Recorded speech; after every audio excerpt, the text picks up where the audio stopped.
All right, so the oil price has been touching highs since the invasion of the Ukraine by Russia. Let's get a sense of how it's going to affect us here on the continent. Andrew Laven, who's the Chief Operating Officer at Sahara Energy Resources in Dubai, joins me now. Very good afternoon. Thanks so much for your time on SABC News.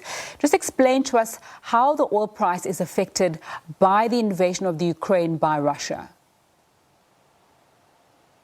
Thank you for having me. Obviously, Russia is a big exporter of oil and products and gas, and those go mostly into Europe. And if Europe and the US start restricting those supplies of going into their countries, they'll still need to get oil and gas from other places. And that will move oil and gas away from Africa, and it will cause local shortages. In reality, it won't take that much time for the markets to rebalance themselves, and oil will move from other locations. But to do that, people have to spend money, and that's why the prices are going up. Okay, just talk to us more, Andrew, about how it's going to affect us on the continent as a whole. I know we're not a homogenous continent, but the impact of that war on Africa, especially when it comes to oil and our resources. So most of the resources for Africa come in from Europe and from the Middle East. So what you'll see is as prices go up, the prices of oil and products that get imported into Africa are also going to go up. And it will be more difficult in some instances to get as much product as people might like. But what you find in instances like this, especially as the oil price goes up, companies like Sahara, who have access to products in all different places, can actually change their supply routes to pull that product into the local markets. So although prices will go up, I don't actually expect there to be any shortages for Africa, but we should expect to be paying more for our pump prices. All right. And what opportunities are there, if any, for oil-producing countries on the continent as a result of this? So I think there's going to be an opportunity for all the oil producers around the world to look at how they can bring extra volume onto the market. Whether you're a refiner or whether you're a producing country, it's going to be an opportunity because somebody will have to backfill any product or oil that gets lost out of Russia.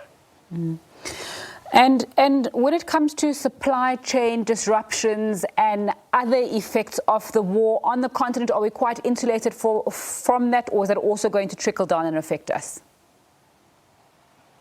No, you can already see it trickling down in things like the cost of shipping is going up.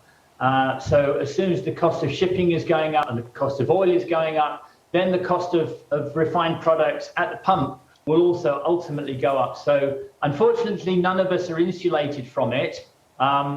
We are going to see inflation continue to go up everywhere in the world as a consequence of this. And then there's also a fear when it comes to issues of the oil price and the other burdens that affect us, that we could start seeing perhaps a little bit later on recessions and really poor economic conditions for not only people living in Europe, but people across the world as well. I think that's the one thing that concerns many economists globally. So the price of oil is an enormous driver of inflation everywhere. We can also see the impact of the war in terms of commodity prices as well for things like grains. And grains get moved. So the cost of fuel goes up, the cost of grains going up, therefore grains more expensive. So everywhere is going to see significant inflation as a consequence of this dramatic rise in oil prices. The challenge is if it keeps going, it is going to not trickle down, it's going to be a bit more of a flood into communities, and the inflation locally and globally is going to go up significantly. And I think people are getting concerned that without some significant action by countries, we are going to see what people call stagflation. And that could potentially lead to a very poor economic growth globally. Andrew Laven, the Chief Operating Officer at Sahara Energy Resources in Dubai, joining me there. Thanks so much for your time and insight on SABC News.